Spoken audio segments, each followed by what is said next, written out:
Essa mulher saiu para uma corrida, em uma manhã aparentemente comum, e simplesmente desapareceu.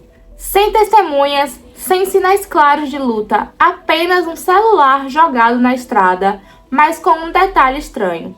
E então, 3 semanas depois, essa mulher reaparece, machucada, muito magra, com o cabelo cortado e uma história absurda. Vem conhecer o caso de hoje. Oi, eu sou Vitória Moura e se você gosta de casos criminais, histórias reais e mistérios que parecem nunca ter fim, então pode deixar o like, clicar e se inscrever, porque esse canal eu fiz pra você. E chega de papo, né? Bora pro caso.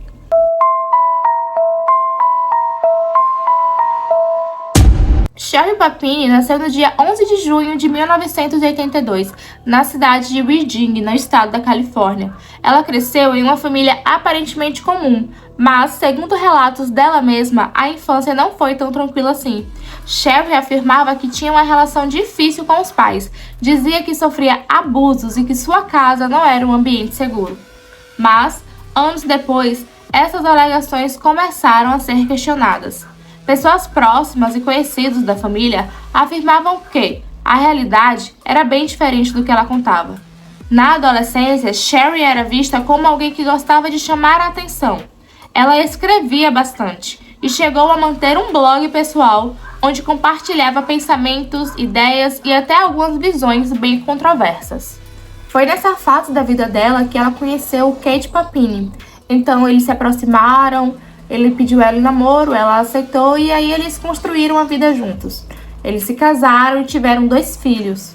A família vivia em Shasta County, em uma casa considerada tranquila, em um bairro residencial. Para os vizinhos, eles pareciam uma família perfeita. Kate trabalhava com tecnologia, enquanto Sherry cuidava das crianças. A rotina era simples: levar os filhos para a creche, cuidar da casa, fazer exercícios, principalmente corridas pela vizinhança. Era a vida aparentemente comum a dela. Mas então, no dia 2 de novembro de 2016, o Kate chega em casa e não encontra a Sherry lá. No momento ele pensou que poderia ser só algum atraso dela, ele não ficou preocupado no momento. E então ligou para a creche para saber das crianças. Só que quando ele ligou, a professora falou que as crianças ainda não haviam sido buscadas e já estavam esperando a mãe buscá-las há um bom tempo. E aí, nesse momento, ele achou estranho. Ele falou: oxe, por que Sherry não foi lá buscar as crianças? E aí ele decidiu ligar para os pais da Sherry, que também não tinham sinal dela. E aí ele foi atrás da localização através do aplicativo do iPhone, né? Que você consegue rastrear. E aí, rastreando o telefone da Sherry, ele conseguiu encontrá-lo numa estradinha que ela sempre costumava correr por ali. Só que o telefone dela não estava simplesmente largado, estava cuidadosamente enrolado no fone de ouvido dela, como se fosse colocado ali, entendeu? E aquilo foi muito estranho para ele, mas ainda assim ele já ligou para a polícia, já tomou as devidas providências para tentar encontrar sua mulher. E então a polícia inicia uma das maiores operações de busca da região. Helicópteros, cães farejadores, equipes vasculhando áreas florestais, a comunidade inteira se mobilizou. E então Kate começou a dar entrevistas, visivelmente abalado. Ele aparece em redes sociais, na televisão, implorando por qualquer informação da sua esposa. O caso rapidamente ganhou repercussão nacional e então surge algo curioso. Um doador anônimo ofereceu recompensa para quem trouxesse Sherry de volta, e o mistério aí só aumentava. E então, como os dias se passavam, Kate ficava cada vez mais abalado. Ele não seguiu à risca o que a polícia falou. A polícia falou com ele para não dar entrevista naquele momento, mas ele estava muito abalado e desesperado. As crianças choravam todos os dias em busca da mãe e ele não tinha uma resposta para dar a essas crianças. Ninguém sabia do paradeiro da Sherry. E num documentário que tem sobre esse caso, muitos vizinhos relatam que até deixaram os empregos deles para poder procurar Sherry, entendeu? Então foram semanas de buscas incessantemente cansativas. Todas as pessoas paravam o que estavam fazendo para ir procurar Sherry. Era no supermercado, era em cidades próximas, era em rios, era em lagos, era em estradas, em florestas. E o governo, na verdade a polícia daquele estado e também o governo, gastou muito dinheiro em buscas. da Sherry. Então foi uma coisa assim que rapidamente virou o assunto da cidade. Todo mundo estava procurando Sherry. Todo mundo parava o que estava fazendo para tirar um tempo para procurar a Sherry. E aí, como semanas se passaram, cada vez mais o desespero atrás da Sherry só aumentava. O Kate não seguiu o que os policiais disseram a ele. Os policiais disseram para no momento ele não dar entrevistas falando, né, para não, sei lá, afrontar o sequestrador da Sherry naquele momento. Mas ele estava muito abalado. Ele falava que os filhos choravam dia e noite atrás da mãe deles. E ele não sabia o que fazer, entendeu? E num documentário que tem sobre esse caso, muitos vizinhos relatam que até deixaram seus empregos para poder procurar Sherry. Então foi uma coisa que mobilizou toda uma cidade. E logo mais estava mobilizando até o país. O caso dela tomou uma proporção completamente grandiosa, entendeu? E o governo gastou muito em busca da Sherry. Foram helicópteros, cães farejadores, polícias de outros estados vieram para o estado deles para ajudar também a procurar a Sherry. Foi uma coisa de louco. E aí surgiu uma coisa que eu achei bem maluco. Muitas pessoas estavam reunindo dinheiro para poder pagar alguém que encontrasse a Sherry. Só que aí teve um doador anônimo que fez o contrário. Ele queria pagar o sequestrador da Sherry para devolver ela. Entendeu? Para devolver ela para a família. Então, enquanto as outras pessoas queriam pagar alguém que a encontrasse, esse doador anônimo doou uma quantia de dinheiro para dar pro sequestrador, para ele devolver a Sherry. Eu achei isso bizarro. E aí, semanas depois, acontece outra coisa mais bizarra ainda. No dia 24 de novembro de 2016, na madrugada, por volta das 4 horas da manhã, uma mulher liga para a polícia. Ela diz que viu alguém caminhando na estrada Yolo Count. Era Sherry. Ela estava em estado crítico, extremamente magra, com hematomas pelo corpo todo, com o cabelo cortado de forma irregular. E havia algo ainda mais perturbador, uma marca queimada em seu corpo. Ela foi levada imediatamente ao hospital. E então a notícia se espalha rapidamente. Todos comemoraram. Ela estava viva. Kate ficou emocionado, aliviado, e disse que finalmente sua esposa havia voltado para casa. E nisso que Sherry foi encontrada e levada para o hospital, quando Kate, seu marido, foi contactado, que chegou lá, ele ficou completamente louco, né? Ele ficou muito feliz, mas ao mesmo tempo também muito abalado em ver o estado que a sua mulher estava. Ele chorava muito, ele chorava desesperadamente, ele gritava. Os relatos que tem dos vídeos que eu assisti, ele tava em histeria total. Muito feliz por ela ter sido encontrada, mas também muito triste do jeito que ele a viu, né? Ele pensou que ela tinha sofrido muito. E então, depois que a Sherry ficou um tempo no hospital, que ela conseguiu se recuperar um pouco, ela foi dar o depoimento para a polícia. Só que inicialmente ela não queria dar o depoimento dela para a polícia, porque ela se sentia muito, como eu posso dizer, ela não confiava na polícia, e vocês vão entender o porquê. E então, quando ela foi dar a sua versão do caso, ela disse que foi sequestrada por 2 mulheres hispânicas. Segundo ela, essas mulheres a mantiveram em cativeiro, a espancaram, a prenderam e a torturaram. Ela afirmou que foi marcada com algo quente, uma espécie de símbolo, que ela dizia parecer um versículo da Bíblia, mas havia muitas inconsistências no depoimento dela. Ela demorou para ajudar na criação do retrato falado dessas mulheres. As descrições eram vagas e algo nas costas dela não batia com a história. E então, nesse depoimento, Sherry falou que ela estava correndo lá naquele lugar, e aí, do nada, essas 2 mulheres a pararam, a amarraram, a colocaram no carro e a levaram para um lugar completamente escuro, uma casa que ela não conhecia. Ela contou que nessa casa ela foi mantida dentro de um armário, tipo um armário, que ela ficou nesse armário durante todo o tempo que ela foi sequestrada. E aí nisso era espancamento todos os dias, torturas todos os dias. Ela falou que ela não conseguia ver o rosto completo dessas 2 mulheres hispânicas, porque a todo momento elas usavam máscaras. E então até quando ela deu o retrato falado dessas mulheres, o retrato tá, o desenho com as mulheres usando máscaras. Ela também chegou a relatar que enquanto estava sofrendo as agressões dessas mulheres, essas mulheres falavam com ela que elas estavam tentando purificar a Sherry de alguma forma. E tem a ver também com a marca que foi encontrada no corpo dela. Não dá pra ver claramente o que tem ali, mas dá pra ver que alguma coisa estava escrito ali. Segundo a Sherry, era um versículo da Bíblia que elas falavam que iriam marcar na Sherry para purificá-la. E aí os dias foram se passando, Sherry começou a tentar voltar para sua vida, mas ainda assim muitas coisas estranhas rondavam esse caso, porque tudo que a Sherry falava no final não tinha uma consistência, entendeu? Então a dúvida surgiu no ar. E aí o tempo passa e a polícia começa a estranhar, porque os sequestradores simplesmente assaltaram, sem pedir resgate, sem motivo aparente. Então surgiu a hipótese: tráfico humano. Mas mesmo essa teoria não encaixava perfeitamente na história contada por Sherry.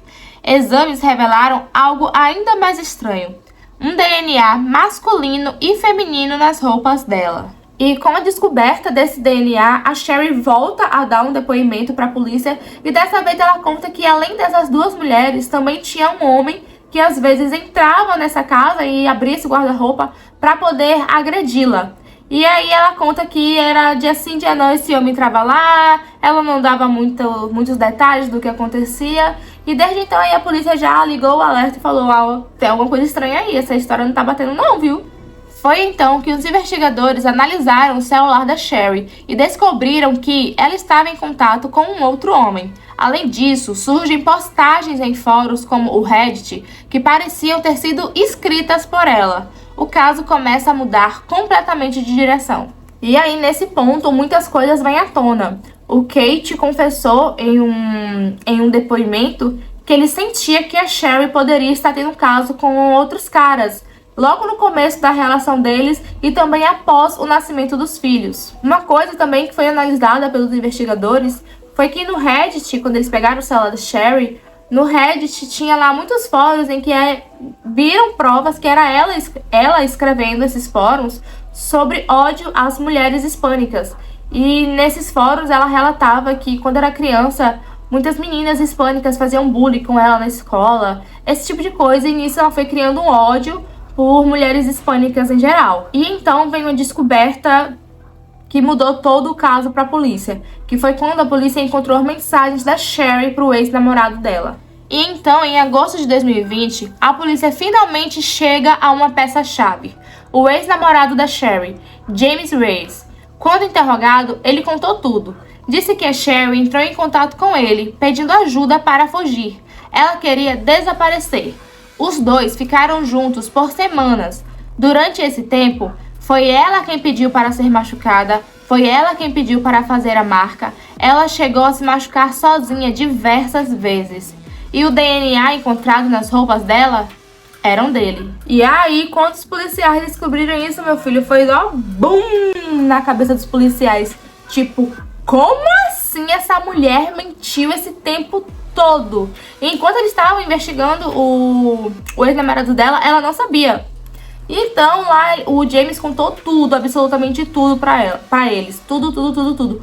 Contou que ela vinha mandando mensagens pra ele há um tempo, falando que não se sentia bem, que queria separar do Kate, que o Kate era agressivo com ela, que ela queria uma desculpa para poder se livrar do Kate, se divorciar dele e tudo mais.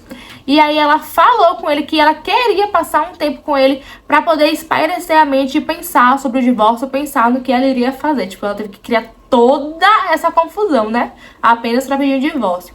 Mas aí, chegando na casa do James, ele percebeu de cara que tinha muita coisa estranha, porque ela pedia a todo momento para ele machucá-la, para ele deixar marcas nela, porque as marcas que o Kate havia feito nela já tinham saído e ela queria marcas novas.